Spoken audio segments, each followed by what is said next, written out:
What's going on, everybody? It is your boy Chris, man. We are here at the Work Hard, Play Harder podcast. My name is Chris Drummond. I am a freelance sports reporter based out of Minnesota here. I'm also a casino host and proprietor of this podcast, Work Hard, Play Harder, where we bring individuals on to talk about their why into their occupation and also get to know them outside of what they do. I have a special guest that's coming on today. I've been following her for quite some time. She's now a Michigan State reporter at Detroit News. But prior to that, she worked in the Bay Area as the Golden State Warriors beat reporter, covering them during their championship year of 2022. And prior to that, when I first got a hold of her and we started talking, she was with the Chicago Sun-Times for over 5 years, covering the Chicago Sky, which is a WNBA team. She is super talented in her writing, dedicated and passionate into journalism. So without any further ado, I introduce to you Madeline Kenney.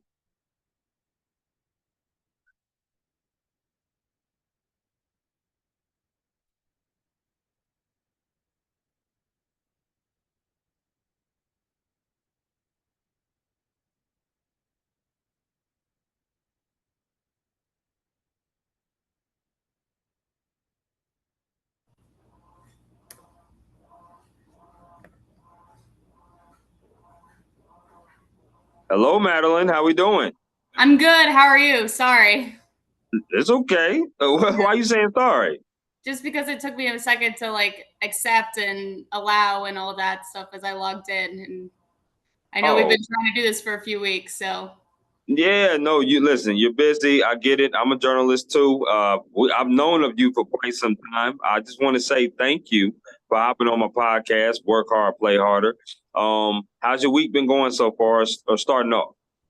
it's been going well so far. I woke up, went to the gym this morning, and went grocery shopping. So I can't really complain. The off season is definitely a lot slower, but I today is actually one of those days where I have like two stories I got to write. So, but they I won't love take it. long. But yeah.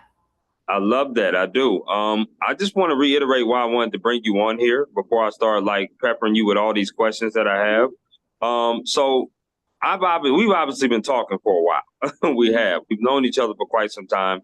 I've known you all the way back from your days of covering the Chicago Sky. Mhm. So, and then you went from there to doing Golden State, and now you're at Detroit News doing Michigan State. So I followed you for quite some time. Your writing is really good. I mean, nobody that Thank doesn't you. know you would nobody that doesn't know you wouldn't say that. I've read some of your stuff before. I like to read other writers to draw inspiration because I'm a sports writer myself, sports reporter myself. So I do like to draw inspiration from others. So I'd love to hear your story about how you came into that and kind of get to know you as well, from just being Madeline Kenney, the sports reporter, because there's a lot more to you than that. So that's why Totally. I wanted to kind of have you on here and talk to you. Okay, cool. Well, I'm excited to be on. I'm glad it worked out. Absolutely. Absolutely. Thank you so much. So my first question, like I always do with every guest that I have on here on my Work Hard, Play Harder podcast, is what is your why? What is your why of getting into sports and journalism? Did it have to do with any inspirations growing up or any role models you try to role model after? Like, what is your why of doing what you do? I think it was in high school. I have seven brothers, so we were always watching sports. ESPN was like always on TV, or we were watching football on Saturdays and Sundays and Monday nights, and it just like sports has always been a big part of my life, I guess you could say. And in high school, I became a cheerleader after doing gymnastics for 10 years, and so with that, I was obviously at a lot of sporting events, and I found myself being the one explaining to my friends like what was happening. And somebody's Mm, like, "Oh, you're pretty good at this. Like you could be an analyst." And I was like, "I don't know about an analyst." But mm, I at first I had an assignment where I had to shadow somebody like a career that I might be interested in. sure. And a lot of people did like account like I wanted to do something like fun. So I ended up shadowing like the morning host of like taking a stab, and he responded, and I shadowed the morning host at like a local top 40 station. And I ended up interning there like the next summer, and I loved that, but my parents were terrified of the thought that I was going to try to be like a disc jockey or like a radio host. And so, my Sure. mom was kind of like, well, would you want to do like journalism? Because I loved Erin Andrews. And I was like, well, I didn't really think about that. And Right. so I feel like my parents kind of pushed me into that path of journalism. And it's just something that like now that I'm older, like I didn't see myself being a print reporter. I always thought I would be on the broadcast side of things. And my career just kind of brought me into this. And I'm so happy and blessed to be able to do it because I just really love to tell those like humanizing stories, those stories that everyone can connect with. Because at the end of the day, like athletes are humans too, just like they have the same struggles that you and I have. Sure. People think that it can be a big, glamorous life or can think that, college is easy because they have all these tutors or whatever. They have all these resources to get through college. But that's not the case. They have a lot more, they have different stressors than we have. Right. Like, than non athletes have. And same with professional athletes. And so I think that's kind of my why is being able to tell those stories that allow fans to be able to connect a little bit closer to whoever their favorite athlete or team might be. Absolutely. And of course, I do it on a lower level than yourself, which is cool. I do it for high schools, for 12 high schools out here and a Mm-hmm. college as well. But the small towns is where I was getting at. The small towns and small communities, when you write these stories and they see you at the gas stations and the grocery stores, they loved it. They come and approach you, they hug you, they give you a high five, they say Mm-hmm. thank you. But it really engulfs the entire community when you do write these humanizing feature stories, right? Because we're more than just game recaps. Because now everybody can just go and find that stuff out really quick, really fast. So we try to do something different, right? As print reporters, and I'm also a print reporter. I never thought in my wildest dreams I would learn how to do page design. I never thought in Yeah. my wildest dreams I would do that, or be able to take photos. I came out here to Minnesota from Atlanta of doing different articles and stuff like that. Atlanta had their own photographers. Atlanta Mm-hmm. had a layout team, right? They're a bigger city though. I'm in Marshall, Minnesota, which is about an hour and a half away from South Dakota, Sioux Falls, South Dakota, and Mm-hmm. about 2 hours from Minneapolis. So it's 11,000 people here. It's a very small town. But again, I've gotten so many different clips of covering section championships, state championships, and different things like that to be able to work and learn my craft even more. And like I said, incorporate new skills. Never thought I would do page design. Never thought I would edit photos. Never thought I would take photos. I mean, game action photos are so hard to take, They are, but yeah. but I've learned how to take them, which is great. So I love the fact that your why of doing what you do allows you to cover those stories and pursue those stories with the love and the passion that you have. Now you went to, if I'm not mistaken, Loyola University in Chicago. Mm-hmm. Yeah, I did. Talk to me. Were there any other schools that you consider going to outside of Loyola? Oh gosh. Well, I'm from Lincoln, Nebraska. So Nebraska actually has a good journalism program. But I looked at this was like going to college was like a chance for me to get out of Nebraska and experience like new cultures and uh, just a different way of life and stuff like that than kind of that smaller town living. And so it was Loyola Chicago. I actually was 100% committed to going to UNLV, like Nevada, Las Vegas. Wow. And it was the week of my senior prom, and Loyola had cheer tryouts. Like prom was on Saturday, and cheer tryouts were on Sunday. And I was like, Mom, I just have this like feeling that I'm supposed to go to Chicago. Like, is there any way that I can go to prom and then go to cheer tryouts the next day?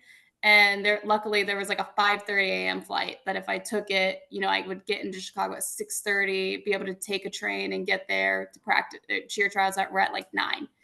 Wow. And so I made the team and then I was like, okay, that's it. Like I'm going to Loyola Chicago. But yeah, it was Nevada Lincoln or Nevada Las Vegas. Um, Nebraska Lincoln was my fallback.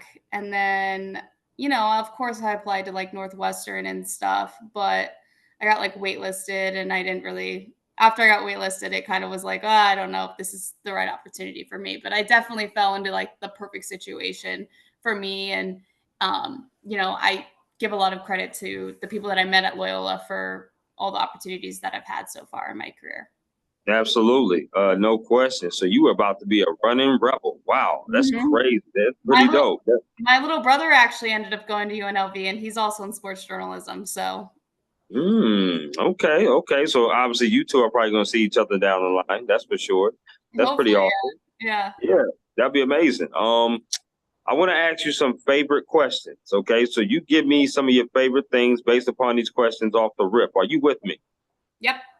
All right, here we go. Favorite meal you like to cook? Tacos. Madeline, we're gonna be very good friends. I'm telling you that right now. I'm telling you. That is I awesome. literally just went to the grocery store to get stuff for tacos. Absolutely, yes. And the life of a sports journalist, we rarely come home at conventional times. So tacos is very easy to whip up. So you don't and, have to like cook a full meal. So I'm and totally with leftovers, and yeah, it's great. you. Mhm. Absolutely. I love that. Okay. Favorite concert you've ever attended? Oh my gosh, don't make fun of me, but it's either Justin Bieber or Taylor Swift, which makes me really basic white girl. But Justin Bieber was my first concert, Okay. and was like my favorite. This was like, pre to probably 13-year-old Maddie. You can Mm. imagine the excitement of seeing him. And then I just went to Taylor Swift, like the Eras tour this past summer. And it was just like the whole spectacle of it was really cool. And just to see like the community of fans. And I didn't get tickets to Beyonce. I really wanted to go to her stadium tour. And I had friends that went and they said that that was up there, like with Taylor Swift and Beyonce's concerts are on like another level. So No, no question. Two of the greatest entertainers out there. I'm never ever going to make fun of Swifty fans ever in my life, because I do like some of her music for sure, and obviously yeah. the Beehive. I don't want the Beehive people to Oh come no, after me, yeah, so I'm good. I'm good with that. That's awesome. I like that. yeah. Okay. Favorite sport you like to watch on TV? Favorite sport you like to attend in person? Could be the same sport. No, no, no. So that's actually a really good question because there are two experiences. I think my favorite sport to watch on TV is probably football. Hmm? Favorite sport to watch in person is definitely hockey. It's Okay. like hockey is so hard to watch on TV for me because I just like can't get into it. But when you're in like a hockey arena and like you're just so much more locked in and the atmosphere is so much like it's just a fun atmosphere. I don't know how to describe it. Absolutely. And the reason why I asked that question is you're absolutely right. It is definitely different experiences Mhm. watching different sports, live and in person. And for me, football definitely on TV, either college or pros. Because, when you're in a big stadium watching football, sometimes you can kind of get lost in the sauce, especially if you're not sitting very close. You're Yeah. sitting way up there. It can get like that. But for me, in person, it's definitely basketball and hockey as well. I would say basketball first because I know more basketball than hockey, but hockey is such a vibe as well, especially when you're sitting against that glass and they hit that glass hard and they get to fighting. I love that. You I love just like that. you can feel it, like the Yeah. the noises are so much louder and the hits and stuff. You just get another sense. And basketball is like my favorite sport that you can watch in person or on TV. Like it's Sure. a very good experience either way. So I feel like that's my best blend. I love it. I love that. Favorite place you've ever traveled to? Ooh, I'm gonna say Iceland. It just was. We Wow. went to the Okay. South Coast and it was breathtaking. The black sand beaches and the greenery and the waterfalls. That like was truly the most beautiful place on earth I've seen so far. Now, was that like a family trip, a girls' trip? What kind of trip was that? It was just me and two of my friends. I met my parents. It was like 2 years ago, and uh, I had never traveled overseas before, and I was planning to go to Ireland to meet my parents there for the Nebraska Northwestern game that was in Mm, Dublin 2 years ago, I think it was. yep. Yep. And so I convinced two of my friends to come with me, and one of my friends was like, "Well, do you want to just stop in Reykjavik on our way there?" And I was like, "Sure. What's in Iceland? Like, I don't know." But it was like I want to go back so bad. That's pretty dope. Okay, I like that. Now, last of the favorites. Favorite restaurant you like to eat at? Ooh. Mm. Like where I'm at currently or all time? It could be either or. Let's do all time because Lansing has some good eats, but all time would probably like RPM steak in Chicago. But you got to drop a pretty penny to go there. Like Ooh, you got to save if you're gonna go there, or like yes, eat you do. very carefully and save money. Mhm. If you have not been to RPM State, boy, you better go out there yourself. It's a once in a lifetime experience. They make some damn good steak Oh, at that it's so restaurant. good. No Yeah. question. My mother and father were born and raised in Chicago, and I was Okay, actually cool. born in Chicago, so I do have family there. Mhm. So we went on a family dinner to there. It was my Mhm. first time, but it was definitely my last time because I was like, I do not have the funds to be spending this kind of money here for I went with sure. I went with my parents, if I'm gonna admit it, and I did not pay for the bill. So I know. I did not. I did not. yeah. No, not at all. And I'm a huge Chicago foods person because I love Chicago foods, some of their brats, but I'm also a deep dish pizza kind of guy as well. Mhm. So I love their deep dish, and Chicago's known for that, known for their deep dish pizza. I can't wait to go back. I'm actually going back there this summer to the NABJ conference, which is Oh, in nice. Chicago Yeah. this year. So I'll be going back there this summer for that. So I Mhm. can't wait to family and try some good deep dish pizza as well. Yeah, Um, I have a few friends that are gonna be there, so Oh, okay, okay, no Mhm. doubt, no doubt. And you'll have to offline. You have to tell me who they are. 'Cause I'd love to link yeah, up with yeah, them for sure, totally. Yeah. for sure. Okay. Um, let's talk about what you do on a day-to-day basis. Cause I know it's probably similar to what I do to get in, but just at a higher scale. Obviously, you being a Michigan State reporter, your beat is Michigan State. But talk to me about your process of getting ready to write stories. I know for me, for example, whenever I do a feature story, I'm going over to the person's house. I'm sometimes calling them, sometimes have a notepad. I'm trying to write down stuff.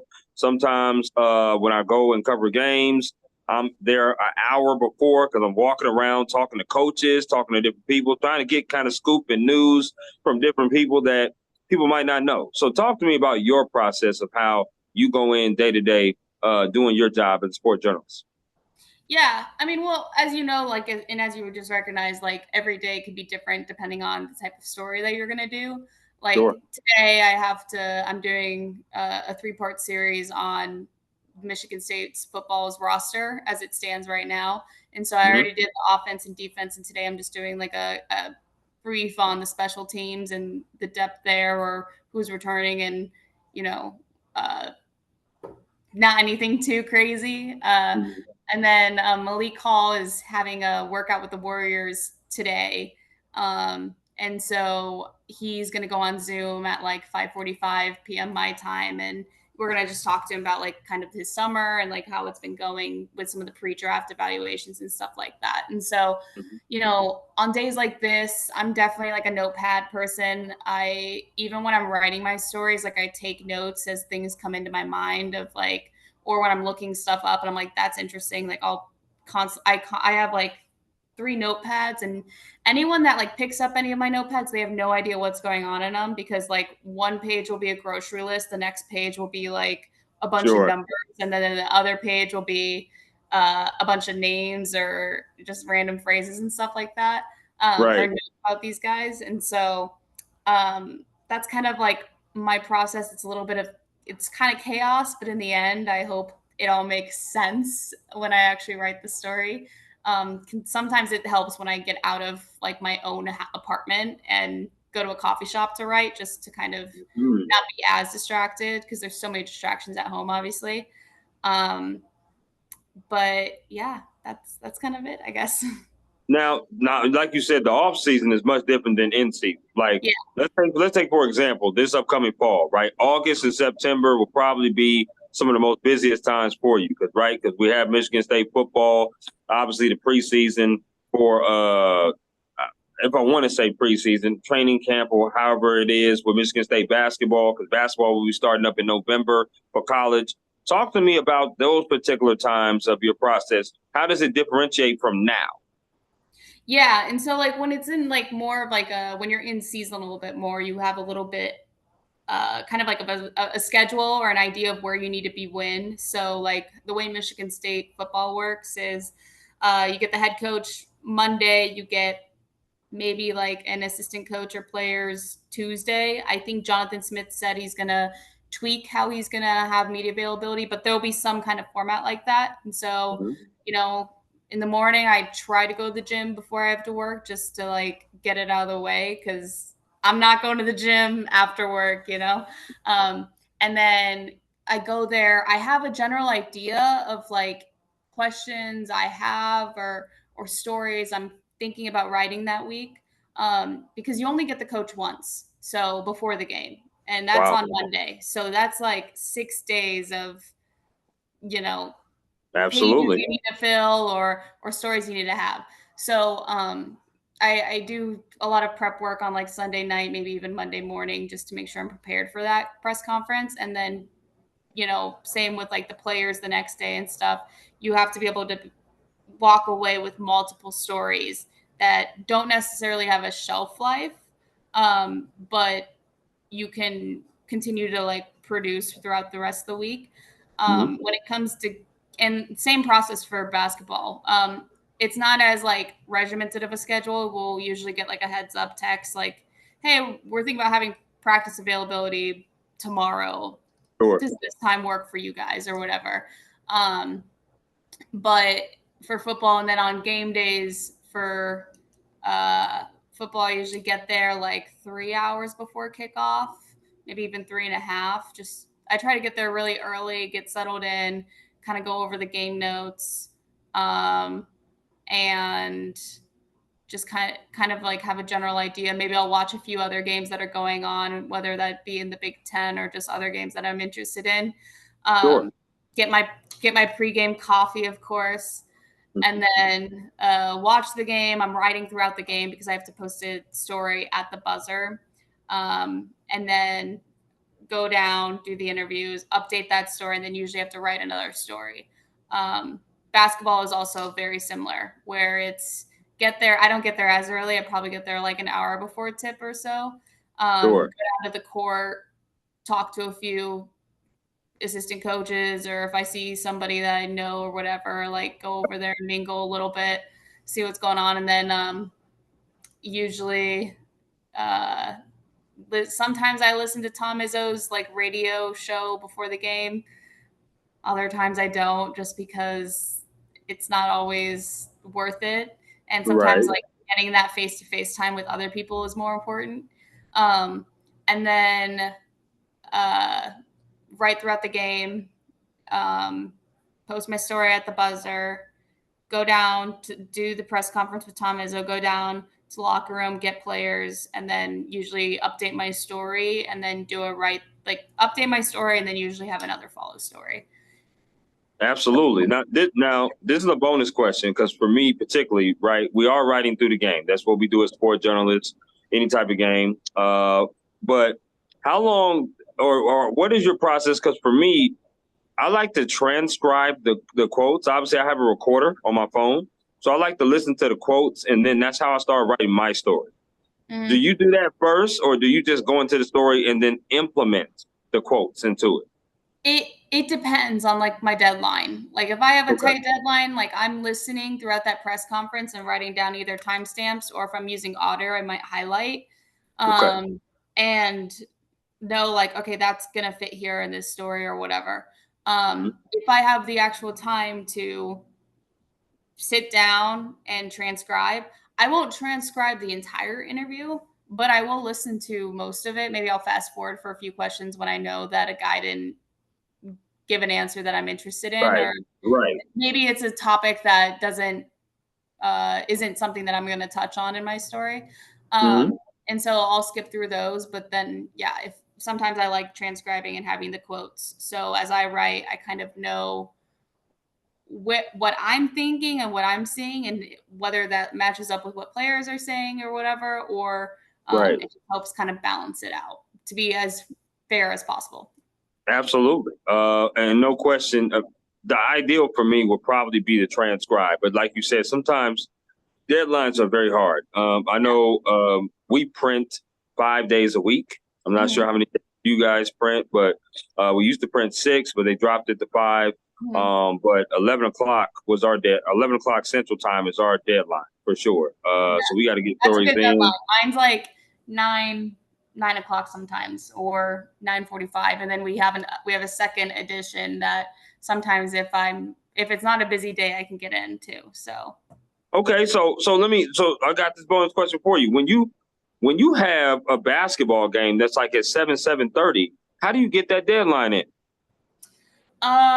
So at my old paper, when there was a hard deadline, like that the game wasn't going to be over and we had to get it in, we just didn't write off the game. We had a pregame story that, you Okay, know, okay, was generic enough or I don't want to say generic, but like that would be a good one for like injury update stories yep, or if there's like a trend going on in the NBA, like doing a big picture analysis with that, or whatever it might be. Because my editor really did not like focusing on one player if they were playing in that game, because God forbid they get hurt, you look stupid that you have a story about right, whatever yeah, and they can't play for a few weeks. Um, right, but at my current paper, we haven't ran into that issue. It's like it is very tight, like where they need it as soon as the horn sounds. hmm And so sometimes I'll be writing in like a Word doc or a Google Doc, and they'll be in that Google Doc too, and they'll just copy my as soon as the game's over, they'll plug in the score and take it. So okay. I see what you're saying. No, on here with Madeline Kenney is Michigan State beat reporter for Detroit News on my Work Hard, Play Harder podcast. I love asking those questions because of the fact that different editors have different ways of doing things at these mhm. publications. Yeah, No question about it. And listen, if you want to be a journalist, you got to understand about deadlines. So you got to understand that deadlines are really firm, and if you miss them, that could be hell for you. It's just no question about that. yeah. So the segue to this next question is: if there was someone that came up to you in Lansing that, "Hey, Madeline, I want to do what you do," right? I'm sure you probably have talks with your little brother as well, like because you're in the industry and he's trying to do something like that. What is Mhm. some advice that you would give to that individual that wants to do what you do as a print journalist? I just always say, like, know that your first job is not your last job. Like, you don't have to be there forever. And so just be open to different opportunities just to get your foot in the door. And then don't be afraid to like work hard and ask questions and like get yourself into the rooms with the people that are important and going to get you to where you want to go. When I had my internship at the Sun Times, it was a social media internship. I didn't want to do social media. I didn't want to be like an audience team manager. Mm-hmm. But it was a foot in the door. And once I was in that door, I worked hard. I did everything that I was asked to do as a social media manager. But I also, when I was done with those responsibilities, like made a point to introduce myself to the sports editor or tell editors, I really want to do some reporting and writing while I'm here too. And there are opportunities to do that. And, I eventually got in with the sports department there. And that kind of was what really like kickstarted my career. So just know, like, sometimes getting a foot in the door or just getting that first job under your belt. Like my brother, for example, he was in Brainerd, Minnesota Yeah. for the past like 8 months, I think, and now he just took a job in Iowa. And it was he loved it, but you know how it is in small towns. Like sometimes you don't have the resources, and you're stretched so thin, and it just took it wore him down, took its toll, and so hopefully this Iowa station is a little bit treats him a little bit better or whatever, but pays him a little bit more. Um, Sure. but yeah, just know you have to like really be dedicated to your craft. And I also, the other advice I tell people is read all the time. Like read other reporters, read other writers, because I still to this day like look look up to several reporters and writers in the industry and read everything that they post, just because I think their voice is so unique, or I really like their storytelling abilities. And I hope that I can kind of find my own voice and be able to replicate or, make it my own in certain ways. Absolutely. Definitely know about Brainerd, Minnesota. No question about that. And definitely know about the resources being limited. That's, the pros and cons of being in such a small town, right? You get really in-depth stories as far as the community coming together. It's almost movie-like here, right? The community shuts down every time. Everybody comes to state championship games or second championship games and things of that nature. But you do have limited resources. There's no question. And it does, like you say, weigh on you, which, again, Madeline, great segue to this next question, which is mental health. Now, you've been in this for a while, right? You've been at the Chicago Sun-Times. You was in the Bay Area. Now you've been in Detroit. So you kind of navigated through some waters of that. But everybody has tough days. Talk to me about how you deal with your mental health, but also your work-life balance. You're obviously somebody who I certainly wouldn't mind hanging out with. And I'm sure you have friends there in Lansing, Michigan that you hang out with as well. But talk to me about how you balance your work life and how you also maintain good mental health without getting burnt out. I can't say I've necessarily perfected it, but I will say like early on, it was just work, work, work for me for like the first several years of my career. And I prioritized work over my friendships and over being there for certain like life events for people. And looking back, I'm like, like I wish I didn't do that. Because some of those life events, they only happen once, like missing a friend's marriage or wedding or whatever. Sure. But I think the big thing is just like constantly being able to check in with yourself and be like honest with yourself on where you're at. I've not been on Twitter nearly as much as I used to, just because that started taking a toll. Just people go on there and reply to tweets just to like troll. They want to have a gotcha moment. They want to catch you slipping or something like that. And so I found, what was best for me is to not engage, and not engage kind of meant not being as active on Twitter as much. Like I have private social media accounts that are just for family and friends, just because as a reporter, like you can have, I don't, I don't look at us as like, it's kind of a public figure job in a way. Sure. People have your emails and stuff like that. And so it's just nice to be able to kind of like keep some things of your life private. Yeah. And just surround yourself with like good people. And, I have really good friends in the industry, and we talk about stuff all the time when we're feeling burned out. And it's just really good to have a good network of just people to support you and to talk to you, to help you get through those tough times. Yeah, it's an important question to ask, right? Because, like I said, the A side is what we talked about before, writing those humanistic stories, having those great feels when people come up to you and say, great job on the story. Thank you for writing this and doing your job because you love doing what you do, right? I always tell people, get in this industry, not because you want the fame, not because you want to be in front of the TV, but do it because of the love of journalism. But I also but there's a B side, and the B side is dealing with mental health, dealing with trolls, like you said. People sometimes you may get it on Twitter. Like people are always trying to prove you wrong. Oh, gotcha moment up. You slipped here, you slipped there. Or people come up to you on the street and they'll say, or they'll not come up to you on the street, as to say, but maybe in an email or say it to you on the computer, some very rude things that they'll never say to you in your face or on the street. But they feel like they can say it to you because you are writing that information. You are a public figure. In my case, they'll call the newspaper and they'll say, well, why did you say about this about so-and-so? Well, so-and-so shot 1 for 16. But why'd you have to say that? Because so-and-so did that. That's why. It happened. I'm sorry, but your son or daughter shot that. We got to report it. But I totally understand that, of kind of separating yourself a little bit from social media, having something of your own. I like to work out, as you do too. I like to go on walks. I like to write poetry.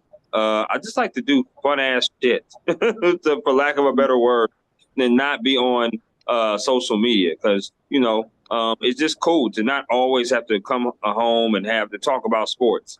I'm sure, and sometimes you're like, man, can we talk about another subject? That'd be like pretty cool for us to talk about like music. Yeah, Talk about, totally. you know what I mean? You know what I'm saying? Because Yeah. we're around it all the time. And it's like, I love sports, but it's cool to kind of separate a little bit sometimes. Totally. And it's interesting that like once you cover some teams, like how it might shift your fandom and stuff like that. That's why, like I say, I'll never cover Nebraska for several reasons, but like I don't want to lose that fandom experience that I have. Yeah, no question. Somebody asked me, would you ever cover the Padres or the Lakers? I'm like, no, those are two of my favorite teams. Because as I said, I was born in Chicago, but I was raised in California. My dad was in the Navy, so he relocated us. So I would never cover those teams because I love them so much. Yeah. And I don't. And as a journalist, you have to be have to be unbiased. And that's the fan in me coming out. So I totally understand what you're talking about. But now it's time for this or that, Madeline. And what I'm going to do is I'm going to throw two things at you, okay? And you have to choose one or the other. Are you with me? Okay, let's do it. Okay, here we go. This first one is important. Popeyes or KFC? Popeyes. Now I know we can be friends, Madeline. We're off to a damn good start. I know we can be friends now. Okay, here we go. Chicken wing flavors, barbecue or lemon pepper? Lemon pepper. Okay. Do you like your wings wet or dry? Wet. Do you like them bone in or boneless? Bone in. So you like to get messy, don't you? Yeah, definitely. Love it. I love it. Okay. We are off to a great start. Here we go. Baseball or basketball? Which sport would you rather watch? Basketball? Yeah. Okay.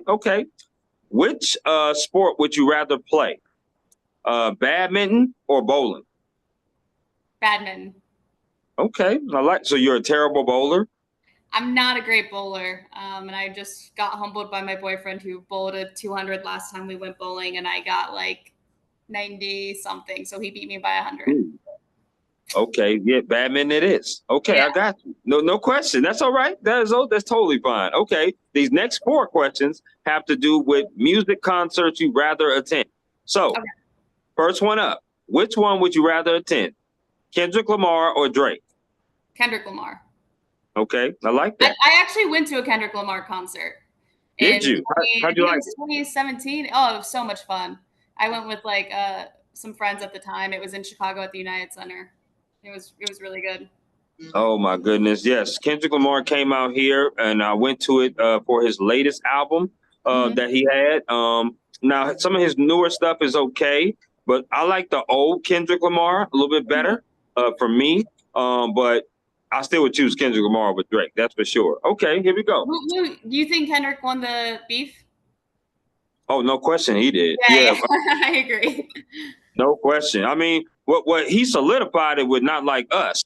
But when he came out with 616 in LA, and Meet the Grams, yeah, Drake was on the ropes. He was staggering at that point. Yeah. He was on the ropes with those two, but Not Like Us just destroyed him and knocked him out. So no question. Okay.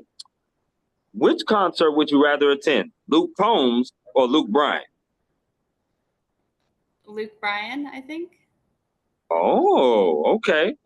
I just want to throw that out there. It's different genre. Here we go. Which concert would you rather attend? Eminem or Big Sean? I think Eminem. Okay.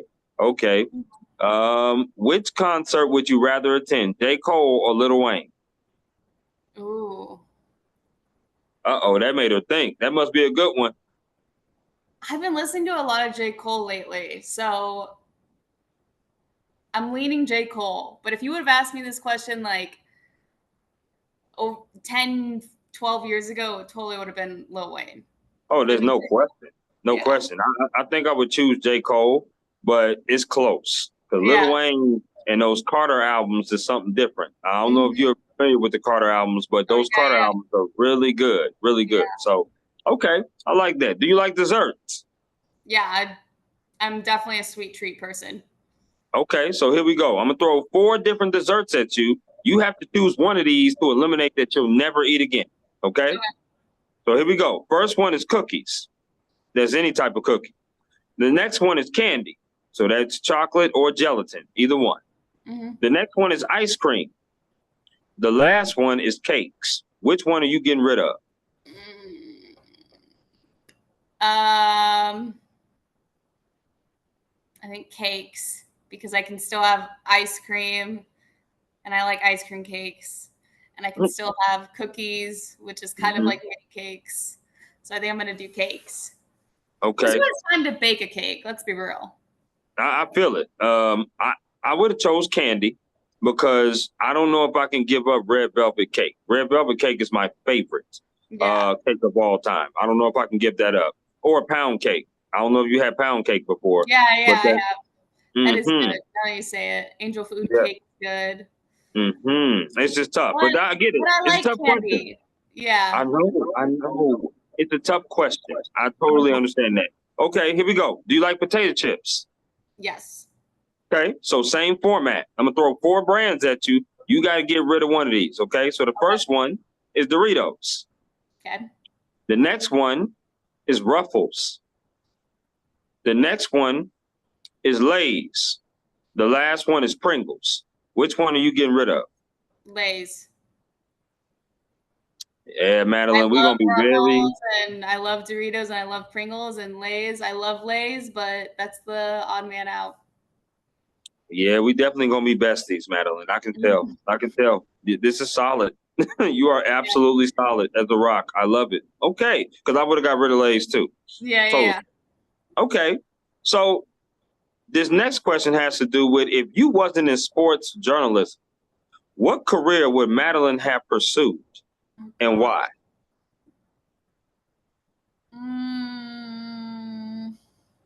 I probably would have ended up doing like either PR or some type of content. I would still work in like the communication realm of some sort.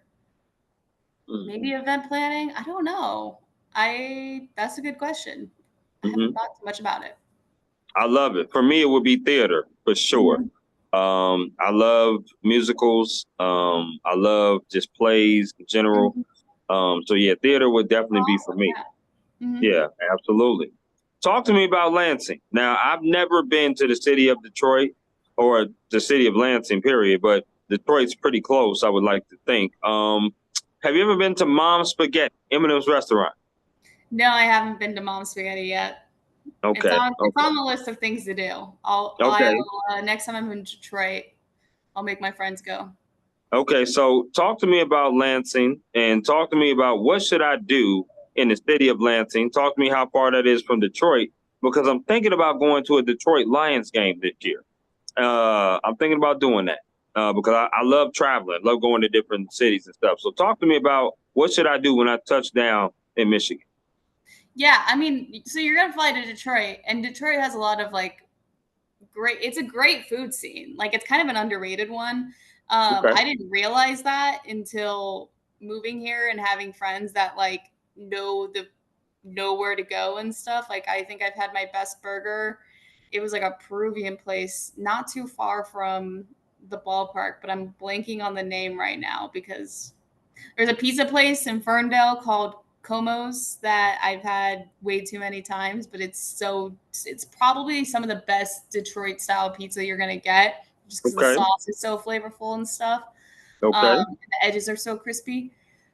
But you know, Detroit, I came here in like 2017. I think it was 17 or 18. I was covering a White Sox Tiger series, and there was just like not a lot to do downtown. Like it kind of just there wasn't a lot like of options, I guess, but now it's kind of blooming and it's kind of been a really cool revival to see. And so I think it's on the up and up. And then from Lansing in Detroit is about like an hour, 20-minute drive, depending on where you're at and traffic. It can be more if there's traffic. Yeah, it's not bad at all. And in Lansing, you know, I live in the outfield of the Lugnuts, so there's minor league baseball here. You can go to a game in the summer. There's lots of like, sometimes it's nice to just go for a walk like through the campus and stuff like that because Michigan State does have a pretty campus. There's good restaurants here too. It's one of those. It reminds me a lot about where I grew up in the sense that it's small. I do miss living in a big city, but it's been good. I like that. I do. I have a few bonus questions here, and the bonus question I want to ask you is, what was it like meeting Tom Izzo for the first time?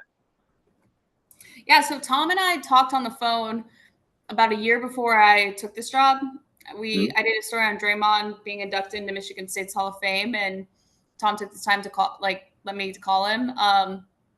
And so we kind of had that familiarity, and he's also has a lot of ties to the Warriors. So when I took the job, a few people from the Warriors had reached out to him and gave him a heads up and about me and whatever. But it was cool. Him and I sat down in his office. We had a lengthy conversation about everything from his background and his coaching career and the current landscape of college athletics and to Draymond and some of his favorite teams that he's coached. And so it was a really good, introduction. And he's like a good coach to deal with, like on a daily basis. Like he wants to talk to reporters. And he understands like our job and stuff, which you can always appreciate. And for, being as, legendary as he is, like it's nice that he still sees the value in it all.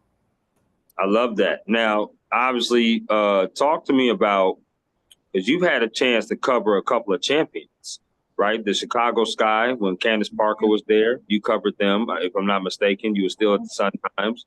And you've also covered the Warriors when they defeated Boston and during that time that you was there. Talk about covering those two championship teams and how that was like.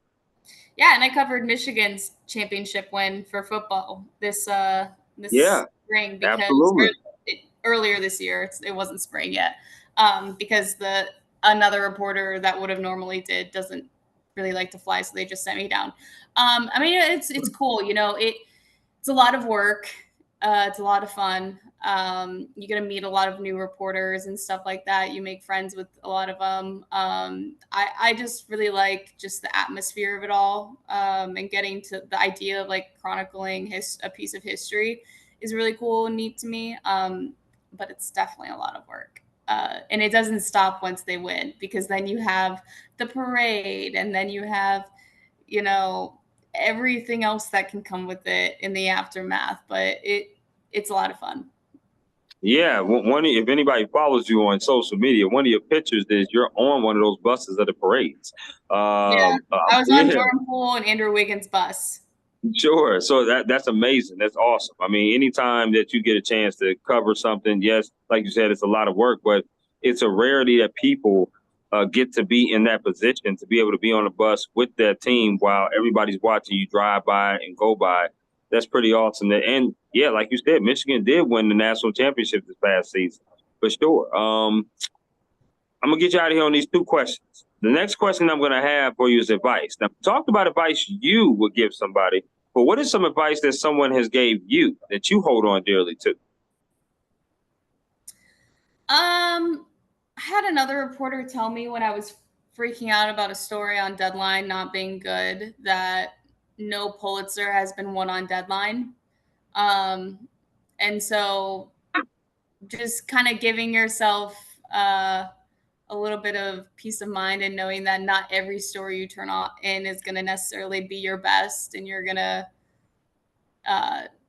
sometimes you just have off days. Some days it just doesn't work for you. You're writing, the story isn't coming to you and you just have to turn something in. And so I think that's good, because it kind of takes some of the pressure off of that you might put on yourself, because I definitely put a lot of pressure on myself to like do the best I can. No, absolutely. And that's what all of us reporters want to do. We want to do our best at all times. I think somebody told me one time, Chris, sometimes you're going to have A, home run stories. Sometimes you're going to have B, double stories. And sometimes you're going to have C, singles. He put in like baseball terms. And he was like, you don't always have to have a home run. Like to contribute, if you get on base, you're helping the team. Right. So you're going to have those kind of stories. And when he broke it down like that, I was like, okay, that makes sense. It does make sense. Like, yeah, don't always try to hit the home run, because sometimes when you hit the home run, you end up striking out, and then it'd be something that you putting together that you're really not proud of. So just put something together that you're proud of, and then produce that. I was like, okay, cool, I'm with that. My last question is there anything else that you would like to add or talk about yourself that we haven't talked about here that before we conclude? No, I think we've kind of covered a lot of ground in the last like 50 minutes or so. So I think that's it. Yeah, absolutely. Yeah, we have. No question about it. I mean, I truly hope, I don't know if you get to go to travel games of Michigan State football. I know you guys play us here in Minnesota. I do ESPN production sometimes for the Gophers. So I'm not sure if you're coming to Minnesota this year, but if you are, we definitely will have to link up for sure. I know for certain I'm definitely going to be coming to a Detroit game. So when I'm in town, I would definitely hit you up for sure. And we'll have to try some of that Totally. crispy pizza, because I love crispy pizza. No Yeah, question about that. Absolutely. definitely. Yeah. But I've been a fan of yours for quite some time. As far as the writings go, like I said, I followed you since the Chicago Sky. And I know you're doing great work there at the Detroit News. Definitely am going to continue to follow you. I hope you have a wonderful rest of your week. And I do appreciate you for hopping on my podcast. Thank you so much, Madeline, for doing this. I really do appreciate it. Yeah, of course. Thanks for having me. I had a great time chatting with you. Absolutely. You take care and enjoy your Tuesday. Thanks. You too.